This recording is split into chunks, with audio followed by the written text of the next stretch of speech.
성경 말씀 마가복음 6장 7절로 13절의 말씀입니다. 12 제자를 부르사 둘씩 보내시며 더러운 귀신을 제어하는 권세를 주시고 명하시되 여행을 위하여 지팡이 외에는 양식이나 주머니나 전대의 돈이나 아무것도 가지지 말며 신만 신고 두벌 옷도 입지 말라 하시고 또 가라사대 어디서든지 네 집에 들어가든지 그곳을 떠나기 전까지 거기 유하라. 어느 곳에서든지 너희를 영접지 아니하고 너희 말을 듣지도 아니하거든 거기서 나갈 때 발 아래 먼지를 떨어버려 저희에게 증거를 삼으라 하시니 제자들이 나가서 회개하라 전파하고 많은 귀신을 쫓아내며 많은 병인에게 기름을 발라 고치더라. 아멘. 예수님의 오신 목적은 그 택한 백성들의 죄를 사해 주시는 그런 대속의 사역 외에도 여러 가지 일들이 있습니다. 그 중에 이제 하나님의 도를 전하러 오셨다는 것입니다. 제자들이 주님께 많은 사람이 주를 찾나이다 이렇게 할 때에도 주님은 그 사람들을 만나고 그러는 것이 아니라 우리가 다른 마을들로 가자, 내가 전도하러 왔느니라 하시면서 각 촌에 두루 다니시면서 전도하셨습니다. 세상의 그 많은 종교들은 구도자입니다. 도를 구하는 그런 종교인 것이죠. 또 세상에 역사적으로 뛰어난 그런 인물들도 한결같이 고백하는 것이 정말 이 하늘의 이치 그 도를 깨닫기를 원하고 참된 도를 듣고 가르침을 받기를 원했지만 들을 수 없었다는 것입니다. 그러나 우리에게는 그 주님의 그 모든 말씀들이 우리에게는 다 이제 듣는 바 되었고 깨닫고 또 이제 우리가 복음을 전하는 자가 된 것입니다. 이렇게 전도하는 것은 모든 시대에 모든 그런 사람들에게 있었던 것이 아니라 오늘 오순절 성령 강림 주일인데요. 예수님께서 승천하시기 전에 제자들에게 이성에 유하라 그러시면서 너희는 몇 날이 못되어 성령으로 세례를 받으리라 이와 같이 말씀하시고 그들과 함께 있을 때 성령이 오시면 내가 했던 말을 생각나게 하시리라 이와 같이 말씀하시고 그들이 마가의 다락방에서 이제 때가 찼을 때 하나님의 성령이 임하셔서 성령으로 세례 받는 놀라운 일들이 벌어졌습니다. 그 후로는 이제 베드로도 담대하게 일어서서 그 자국민들에게 말씀을 전하였고 그래서 3,000명이나 되는 사람이 일순간에 회개하고 자복하는 그런 초대교회의 놀라운 부흥의 역사가 일어났던 것입니다. 그 후에도 이제 나중에 바울이 다메섹 도상으로 가는 중에 태양빛보다 더 밝은 빛을 통하여서 주님을 만나고 그래서 사울이 변화돼서 바울이 된 것입니다. 그가 소아시아와 그 아시아 일대 로마까지 온 그 동네를 다니면서 해외에서 선교했던 것입니다. 그래서 많은 교회를 세우고 복음이 전파되었고 오늘날에는 이제 교회를 통하여서 또 각종 그런 방송을 통하여서 복음이 실시간으로 전 세계에 어느 곳에서나 다 전파되는 그런 놀라운 역사요. 주님이 말씀하신 그대로 땅끝까지 이르러 주님의 복음이 전파되는 놀라운 역사가 벌어지고 있는 것입니다. 이렇듯 전도자는 주님의 그런 놀라운 복음을 이제는 온 세상에 전파되는 그런 참으로 영광스러운 자리인 것입니다. 이미 우리는 이제 예수님을 믿고 만났고 또 하나님을 알고 하늘의 도를 깨닫는 자이며, 그래서 이제 구도자가 아니라 전도자인 것이죠. 그래서 전도자의 삶을 살게 되는 것입니다. 사람이 하는 일 중에 가장 영광스러운 그런 일이 바로 오늘 주님께서 하셨던 그 전도, 또 지금 우리가 하는 전도라는 것입니다. 그래서 이 전도를 하기 위해서는 우리가 여러 가지 준비되어야 하고, 전도지부터 시작하여서 전도자들은 범사에 준비되고 훈련되어지고, 그래서 사람들에게 예수 그리스도의 십자가와 또 죽으심과 부활과 또 승천과 이 모든 하나님의 말씀을 핵심적으로 압축하여서 실력 있게 전할 수 있는 그런 문서라든가 전도지라든가 여러 가지 현대에 있어서 SNS라든가 모든 것을 동원해서 선한 도구로 활용할 수 있어야 된다는 것입니다. 제가 2012년도 10월 달부터 한 2달 가까이 인도에 가서 단기 선교를 하였습니다. 중국에서 선교할 때도 늘 느끼는 거지만 해외 선교하면은 그 사람들과의 그 언어가 소통이 돼야 되는데 너무나 언어가 중요한 것이죠. 그러나 지금은 이제 거의 모든 나라가 영어를 통해서 공통어죠. 영어를 어느 정도 할 줄 알면 그래도 어느 정도 그들과 소통이 되고 또 복음을 전하는 통로가 되고 그렇게 합니다. 인도 같은 데는 또 중국이나 이 나라들의 공통점은 인구가 13억 이렇게 많다는 것입니다. 우리나라는 많이 이렇게 계수를 한다고 해도 5천만이죠. 그러나 그 인도에 갔을 때는 시장에서도 동네에서도 어디나 아이들부터 해가지고 노인에 이르기까지 사람들이 너무나 많고 그렇다는 것입니다. 그들에게 이제 복음을 전하는 그런 길은 열려 있고 교회도 많이 필요하고 복음을 전하는 수단도 너무나 많이 필요하다는 것입니다. 이처럼 그 세계에는 아직도 복음을 전해야 되고 복음을 전하는 데는 이런 말씀으로만 또 방송으로만 전하는 것 외에 예수님께서는 어떤 때는 직접 누구를 찾아가서 관계를 맺고 복음을 전하고 그렇게 하셨습니다. 그래서 전도의 일면에는 중요한 부분이 관계를 맺는 것.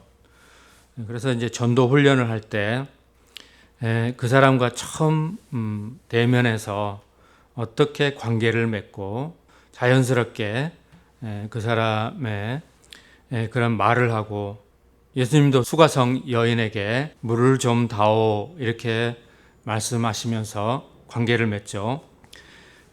이런 것들이 전도를 하는 그런 가장 자연스러운 모델이요 우리가 배우고 또 해야 된다는 것입니다. 그래서 전도를 하게 되고요.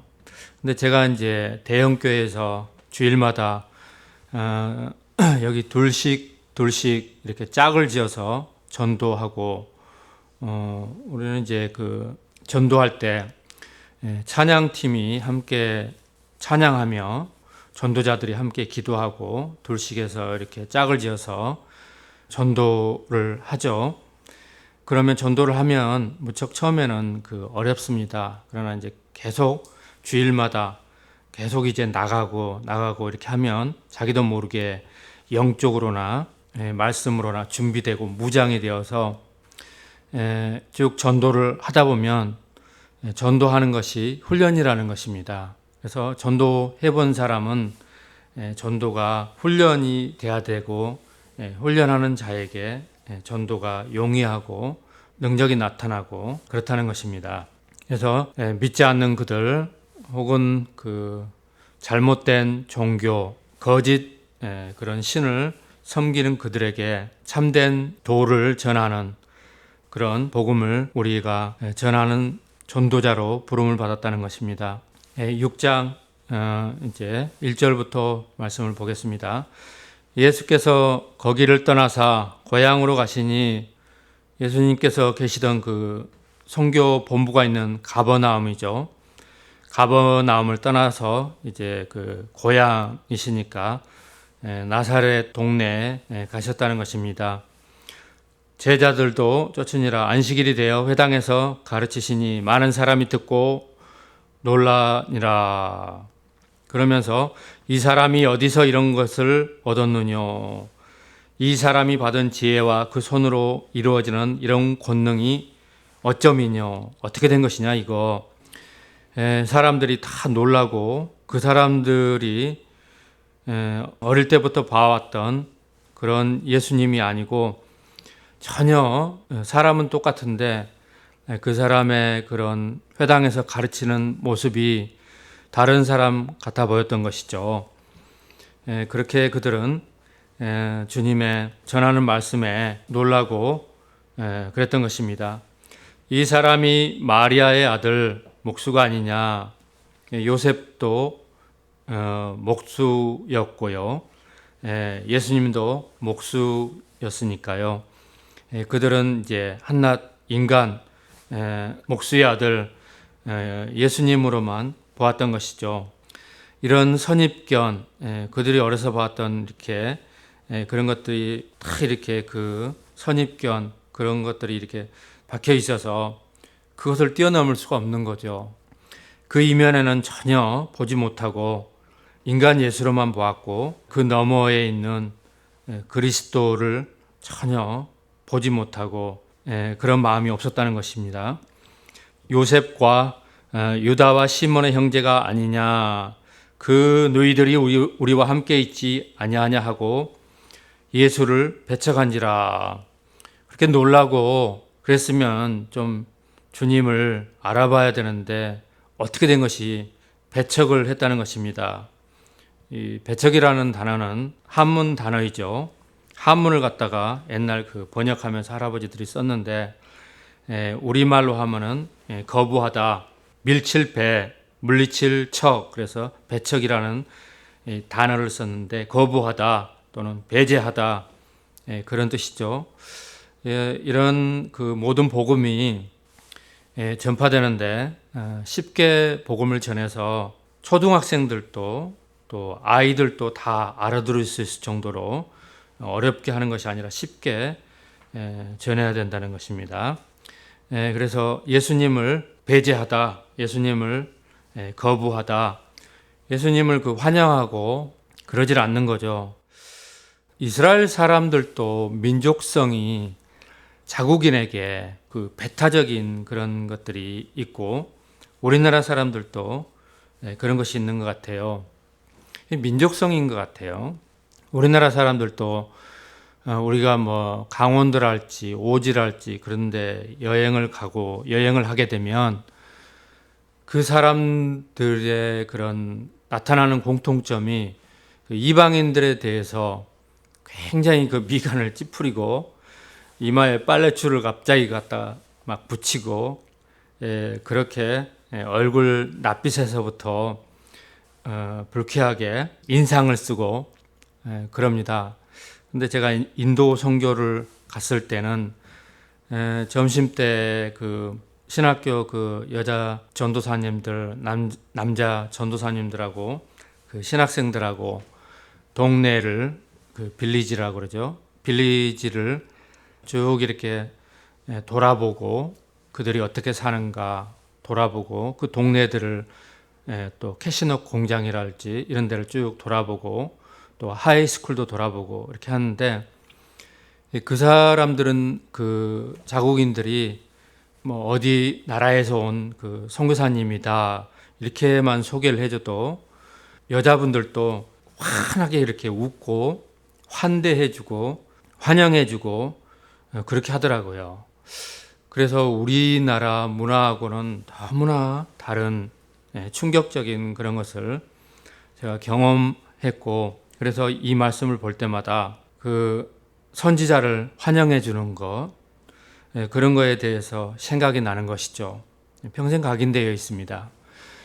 그런데 제가 이제 객지 생활을 하고 처음 살았던 동네가 목동인데, 여기 신정동에 이사 오기 전에 목동에서 살 때 뭐 식당에 가도 그렇고 얼마나 그렇게 배척을 하는지요.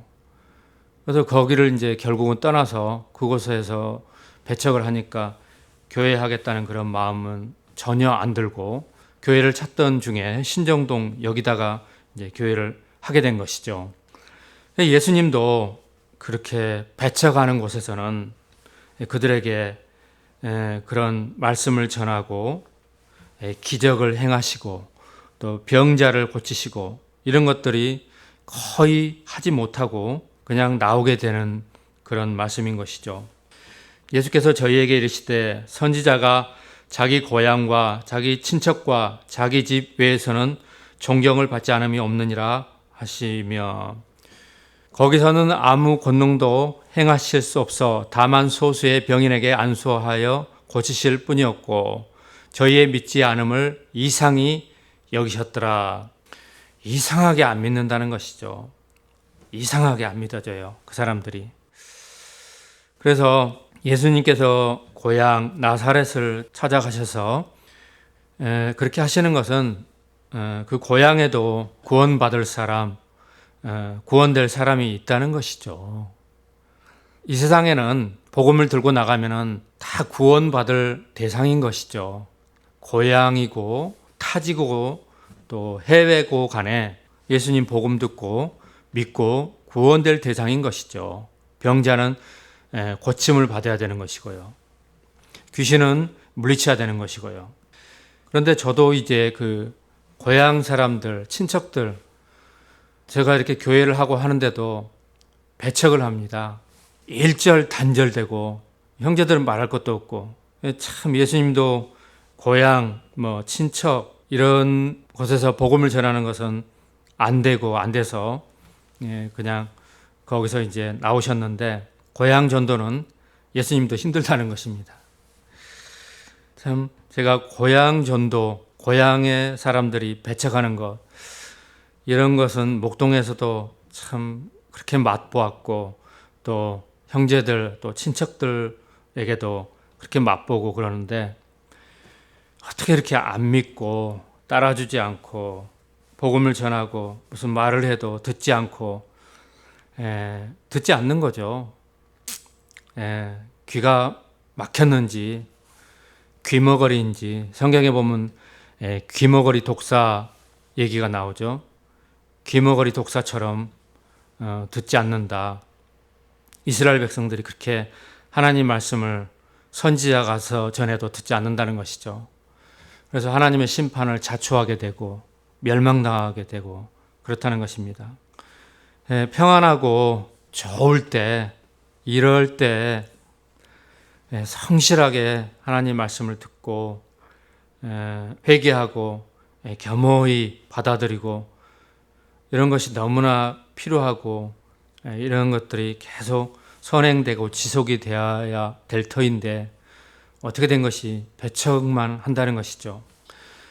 이에 모든 촌에 두루 다니시며 가르치시더니, 모든 촌에 거기서 이제 나사렛에서 이제 주님이 나오셔서 다른 그 옆 동네로 해서 모든 촌에 이렇게 다 다니시면서 말씀을 전하시는 것, 가르치시는 것, 말씀을 전하는 것이 복음이고 전도고 또 가르치는 것이 전도고 그렇다는 것입니다.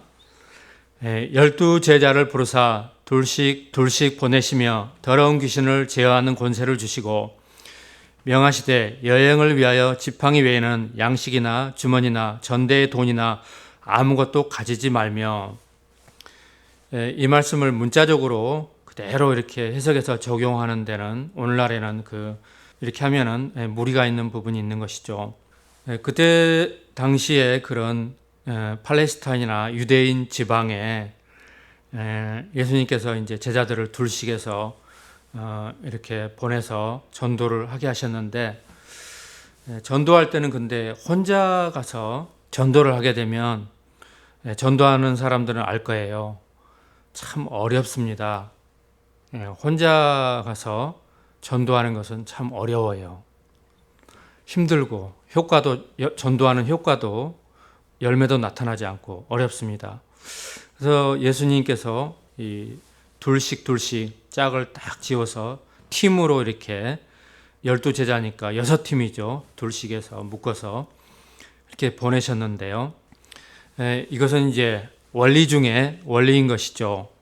두 사람이 가서 전도를 하게 되면 전도하는 사람들에게는 그렇게 힘이 되고 또 전도하는데 여러 가지로 용이하고 그렇게 든든하고 담대해지고 그렇다는 것입니다.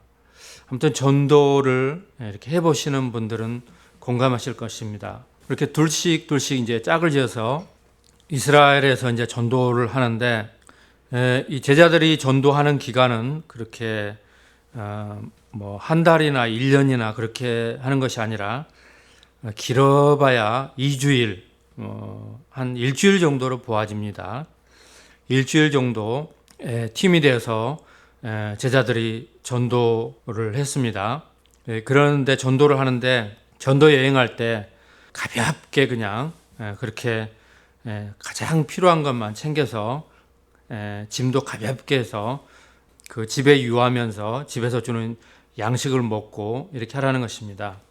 그래서 이 원리를 따서 그 선교회에서 둘씩 이렇게 짝을 지어서 오지, 우리나라 그런 각종 그 촌이나 그런 오지를 다니면서 복음을 전하는 그런 것을 했다고 합니다.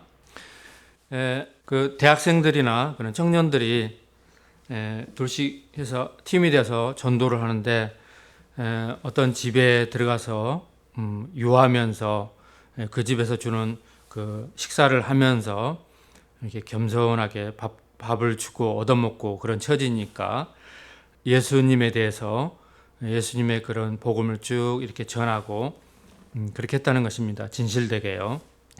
그런 선교회나 그런 단체가 있었습니다. 해외 나가서 선교하는 선교사들에게 이 말씀을 문자적으로 그대로 적용을 하면은 큰 무리가 따르겠죠. 그 선교사님들의 그런 실질적인 사역하고 맞지 않는 부분들이 많이 있겠죠. 선교사님들은 뭐 1년 혹은 5년 또 10년 장기간 그 해외에서 벌판에서부터 시작해서 이렇게 선교를 하시고 복음을 전하는데, 이렇게 짐도 가볍게 하고 돈도 가지지 않고 최소한으로 해서 한다는 것은 무리가 있는 거죠. 그래서 선교사님들에게는 이런 말씀을 그대로 적용하는 것은, 문자적으로 적용하는 것은 맞지 않는 말씀이 되는 것입니다. 또 가라사 때 어디서든지 누구의 집에 들어가든지 그곳을 떠나기까지 거기 유하라. 어느 곳에서든지 너희를 영접지 아니하고 너희 말을 듣지 아니하거든 거기서 나갈 때 발 아래 먼지를 떨어버려 저희에게 증거를 삼으라. 그 제자들이 이제 나가서 전했던 곳은 팔레스타인 지역에 이스라엘 그 유대 지방들이죠. 그래서 이 사람들은 구약 때부터 이제 모세로부터 해가지고 하나님 말씀을 듣고 또 배우고 이런 말씀이 심겨진 그런 민족, 그런 사람들에게 복음을 전했을 때 구약에서 이제 메시아가 오시리라, 오셔서 그들에게 복음을 전하고 이런 구원의 도를 베풀리라고 했으니까 그들이 익히 들었고 제자들이 가서 복음을 이렇게 전했을 텐데, 이때 전한 복음들은 제자들이 전한 복음은 예수님의 십자가도 몰랐을 것이고 예수님의 죽으심도 몰랐을 것이고 예수님의 부활도 몰랐을 것이고 예수님이 오셔서 가르쳐준 말씀, 또 구약의 그런 말씀들, 제자들이 전한 복음은 그 원시 복음 증거를 했다는 것입니다. 그랬을 때 그들의 말을 듣지 않을 때 발 아래 먼지라도 떨어버리라는 것이죠. 이 말씀을 문자적으로 해서 우리가 지금 오지라든가 그런 데 다니면서 그대로 적용을 해버리면은 문제가 될 수 있는 거죠. 오지에서 모세에 대해서 들어보지도 못했고 구약의 말씀도 통 하나도 모르고 이런 사람들일 수 있다는 것입니다. 그런 사람들에게 예수님의 복음, 예수님의 모든 복음을 전했을 때 그들이 받지 않는다고 그대로 신발에 그 먼지를 다 털어버려서 증거를 삼고 이렇게 문자적으로 그대로 적용하는 것은 문제가 있다는 것이죠. 그래서 이런 말씀들 중에서 문자적으로 그대로 적용해서는 안 될 부분들이 들어있다는 것을 알아야 된다는 것이죠. 제자들이 나가서 회개하라 전파하고 많은 귀신을 쫓아내며 많은 병인에게 기름을 발라 고치더라. 기름을 발라 고치는 것은 그 당시에 이제 기름이 그 약으로 쓰였던 고대의 그런 처방이죠. 그런 포도주도 환처 위에 발라서 치료하고 그런 것이죠. 오늘날에도 어떤 병들은 상당한 그런 병에 약을 쓰죠. 그래서 이제 성경에는 약을 전혀 쓰면 안 된다라는 구절이 없습니다. 그래서 약도 하나님이 내신 것이요, 의사도 하나님이 내신 것이기 때문에 약을 써가면서 이렇게 하라는 것이죠. 근데 그 약이 어떤 약들은 독하고 그래서 장기 복용을 하면 안 되는 그런 약들이 있는데요. 이제 사람들이 약만 너무 의지해서 또 장기간 그 1년 혹은 2년 이렇게 또 약을, 또 어떤 사람은 그 갖가지 약을 해서 이렇게 먹는 걸 보면 한 주먹 그렇게 먹는다고 그래요. 무슨 혈압에 무슨 약 해서 약은 짧게 먹고 끊어야 되는 것입니다. 그렇지 않으면 약의 그 내성으로 인체가 약으로 인해서 더 망가질 수 있는 그런 것들이 너무나 많다는 거죠. 예수님께서 행하셨던 그런 능력을 이제 제자들이 나가서 전할 때 제자들에게 그대로 나타나는, 그래서 이제 복음을 전할 때 귀신을 쫓겨나가고 병이 고침받고 그런 놀라운 권능이 제자들에게 나타났다는 것입니다. 오늘 이 말씀처럼 이제는 교회가 모든 성도, 주의종뿐만 아닙니다. 모든 성도, 모든 교회가 다 복음을 전하고 이와 같이 귀신을 쫓아내고 병자를 위해서 기도하고 병이 고침받고 그런 역사가 나타나야 된다는 것이죠. 그런데 이제 교회가, 저는 이제 모교회가 순복음 교회고, 그래서 대형 교회에서부터 이제 신앙생활을 하였기 때문에 큰 교회, 기도원 이렇게 해서 이제 선교하고 이렇게 했기 때문에 교회의 그런 분위기, 또 프로그램, 그런 것을 처음부터 신앙 출발 때부터 너무나 많이 접했기 때문에 교회들이 하는 잘못된 그런 프로그램들, 사역들이 그런 교회에서 그런 내적 치유한다고 뭐 쓰러뜨리고 금리빨, 은리빨 뭐 넘어뜨리고 그러면서 하는 모든 사역들이 어떻게 보면 그 악령의 그런 관점에서는 귀신 들어가기가 참 좋게 분위기라든가 이상한 기도하면서 그렇게 하는데 참 위험합니다. 귀신이 쫓겨나가는 것이 아니라 교회에 갔다가 또는 부흥회 갔다가 무슨 프로그램 참여했다가 귀신 들어가기가 십상인 거죠. 교회는 하나님 말씀을 전하고 권능 있는 그런 제자들을 통해서 귀신이 쫓겨나가고 병자가 고침받고 복음의 역사, 기적의 역사만이 나타나야 된다는 것입니다. 이에 예수의 이름이 드러난지라 헤롯 왕이 듣고 가로되 이는 세례 요한이 죽은 자 가운데서 살아났도다. 헤롯 왕은 민중의 그런 눈치를 보는, 그래서 두려워하고 또 한편으로는 또 자기의 그 동생의 그 제수를 취해서 아내를 삼고 그 딸의 그런 춤에 혹해서 이상한 말을 해서 또 이렇게 세례 요한을 목 잘라 죽였잖아요.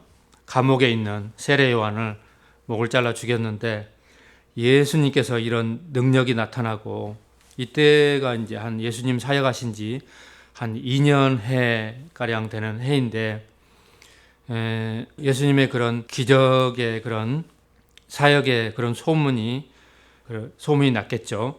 그래서 헤롯 왕이 듣고 자기가 죽은 세례 요한의 능력이 이제 세례 요한은 아무 기적도 행한 것이 없지만 너무나 억울한 세례 요한이 예수님의 그 사역 가운데 세례 요한이 부활해서 그 능력이 나타났다. 헤롯 왕은 이렇게 믿고 두려워하고 두려움에 떨고 이러는 이중인격적인 그런 모습을 보이는 것을 볼 수 있죠. 그래서 딱 들어봐도 정상이 아닌 미친놈 소리 같은 그런 말이죠. 그러므로 이런 능력이 그 속에서 운동하느니라 하고 어떤 이는 이가 엘리야라 하고 또 어떤 이는 이가 선지자니 옛 선지자 중에 하나와 같다 하되 헤롯은 듣고 가로되 내가 목베인 요한 그가 살아났다 하더라. 예수님께서 이제 하신 말씀이 여자가 낳은 사람 중에 세례 요한처럼 큰 사람이 없다. 그래서 그렇게 큰 하나님의 그 사람을 죽인 그 헤롯 왕, 그 미치광이 그 왕이 이제는 이제 그 정신 질고에 시달리면서 예수님의 그런 기적적인 그런 사역을 복음을 들으면서 세례 요한이 살아났다고 그렇게 정신질환적인 그런 것을 보이는 것을 볼 수 있죠. 전에 헤롯이 자기가 동생 빌립의 아내 헤로디아에게 장가 등고로 그 여자를 위하여 사람을 보내어 요한을 잡아 옥에 가두었으니 그 전에 있던 왕들이 그 별장을 다 그 무너뜨려져서 그랬는데 다시 그 헤롯이 자기의 그 별장처럼 이용하기 위해서 다시 그것을 재건해서 또 그렇게 했는데 그것에 이제 감옥도 있었나 봐요. 그래서 요한을 잡아가지고 그 감옥에다가 멀리 떨어져 있는 그곳에 감옥에다가 가두었는데 그 헤로디아의 그 진려 그 딸 한 15이나 16이나 되는 그 여자아이 깜찍한 아이의 그 춤을 보고 혹해서 거나하게 술이 취해가지고 춤을 본 그 헤롯이 혹해가지고 나라의 절반이라도 주겠다 이런 헛소리를 하면서 내 소원이 무엇이냐 원하는 대로 다 구하라 내가 들어주겠다 이렇게 말을 하니까 그 여자아이가 너무나 큰 그런 기회가 와서 어떻게 할까 고민하다가 어머니에게 무엇을 구할까요 하니까 그 어머니가 그 요한의 머리를 달라 이렇게 하니까 그 여자아이가 그 왕에게 요한의 머리를 달라고 그렇게 청했다는 것입니다. 그래서 그 헤롯 왕이 자기가 그 한 말을 번복할 수도 없고 그래서 난처한 상황에서 어쩔 수 없이 그 목을 베어라고 시켜서 그 감옥에 멀리 떨어져 있는데 요한의 그 목을 쳐서 쟁반에다 해서 가져오게 됐다는 것입니다. 이런 끔찍한 일이 헤롯 왕과 헤로디아와 그 여아의 그 춤으로 인해서 벌어진 비극적인 일인 것이죠. 헤롯이 요한을 의롭고 거룩한 사람으로 알고 두려워하여 보호하며 또 그의 말을 들을 때 크게 번민을 느끼면서도 달게 들음이러라. 이렇으니 얼마나 그 헤롯의 정신에 그런 번민과 정신 착란증이 있겠습니까? 마침 귀에 좋은 날이 왔으니 곧 헤롯이 자기 생일에 대신들과 천부장들과 갈릴리의 기인들로 더불어 잔치할세. 왕이니까 이제 그 지방의 이제 귀족들은 다 불러다가 큰 잔치를 하고 그렇게 잔치판을 벌리는 거죠. 헤로디아의 딸이 친히 들어와 춤을 추어 헤롯과 및 함께 앉은 자들을 기쁘게 한지라. 그 깜찍한 여자아이가 그렇게 농염하게 그렇게 춤을 추면은 그렇게 건화한 상태에서 왕이 보고 그 음흉한 마음으로 눈깃으로 그 여자아이에게 시선이 송두리째 빼앗겼다는 것이죠. 왕이 그 여아에게 이르되 무엇이든지 너 원하는 것을 내게 구하라 내가 주리라 하고 또 맹세하되 무엇이든지 내가 내게 구하면 내 나라의 절반까지라도 주리라 하거늘. 평상시에는 이런 말 안 나오는 거죠. 술 한잔 먹고 정신이 나간 것입니다. 저가 나가서 그 어미에게 말하되 내가 무엇을 구하리이까. 그 어미가 가로되 세례 요한의 머리를 구하라 하니 저가 곧 왕에게 급히 들어가 구하여 가로되 세례 요한의 머리를 소반에 담아 곧 내게 주기를 원하옵나이다 한데 왕이 심히 근심하나 자기의 맹세한 것과 그 앉은 자들을 인하여 저를 거절할 수 없는지라. 보통 사람들의 말과 왕의 말이 참 다르다는 것입니다. 왕이 아무리 술이 채고 그런 잔치의 그런 석상일지라도 자기가 이렇게 한번 내뱉은 말은 취소할 수가 없는 거죠. 취소하게 되면은 스스로 자기의 왕의 그런 모든 권위가 없어지고 이렇게 추락하는 거죠. 대형교회 목사들도 단위에서나 석상에서 뭐 어떻게 하겠다 이렇게 호언장담하고 큰 소리 치고 그러는데 돌아서면은 번복하고 내뱉은 말을 지키지 않고 이런 목사들도 제가 꽤 봤는데요. 정말 진리를 전하고 진실된 증인의 그런 일구이연하는 그런 것은 아니라는 것이죠. 스스로 그렇게 되면은 진리를 증거하는 전도하는 그런 전도자가 아니라는 것을 스스로 자기 얼굴에 오물을 끼얹는 거나 일반이라는 것입니다. 그래서 첫째는 그런 말을 함부로 입 밖으로 내서는 안 되고 또 부득이하게 또 자기가 또 이렇게 원해서 그런 말을 했을 경우에는 자기가 손해를 보더라도 한 말은 반드시 지키라는 것입니다. 이런 것은 비단 그 큰 교회 목회자뿐만 아니라 성도나 일반 사람들도 마찬가지죠. 누구든지 마찬가지입니다. 자기가 누구에게 어떤 말을 했다면 그 말을 취소하고 없던 걸로 하고 그렇게 하지 말라는 것입니다. 그렇게 할 바에는 처음부터 조심하고 그런 말을 하지 말던가 말을 한번 내뱉었으면 반드시 지켜야 된다는 것입니다.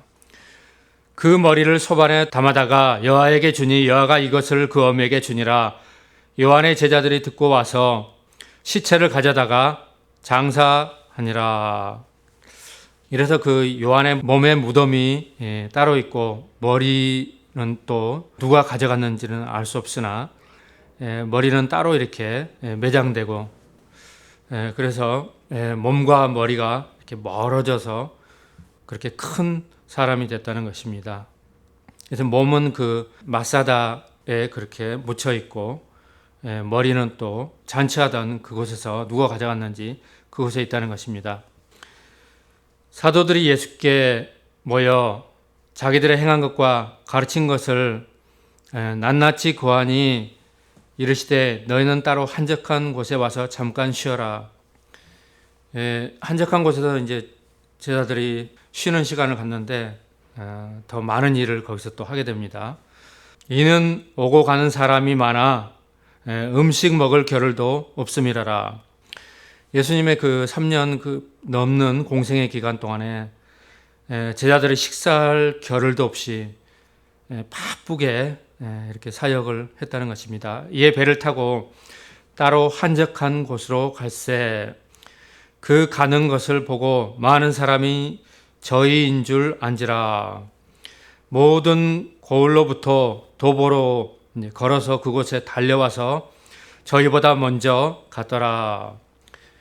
예수께서 나오사 큰 무리를 보시고 그 목자 없는 양 같음을 인하여 불쌍히 여기사. 이 말씀은 이제 그 비유이죠. 목동이 그 양을 치는데 목자 없는 양 같다는 것입니다. 양의 특징이 눈이 어두워서 불과 앞에 2m도 보지 못하고 그렇게 시야가 좁으면은 푸른 초장, 쉴만한 물가가 있는 올바른 그런 길로 가지 못하는 것이죠. 그래서 이제 목자가 필요하고 목자가 그 음성으로 양무리를 이끌고 인도한다는 것입니다. 이런 양들에게 목자가 없는 것처럼 불쌍히 이리저리 유리하는 그런 이스라엘의 그런 사람들을 보면서 주님께서 무한히 불쌍히 여기는 마음이 계셨다는 것입니다. 때가 저물어 가매 제자들이 예수께 나와 여짜오되 이곳은 빈들이요 때도 저물어 가니 무리를 보내어 두루촌의 마을로 가서 무엇을 사 먹게 하소서.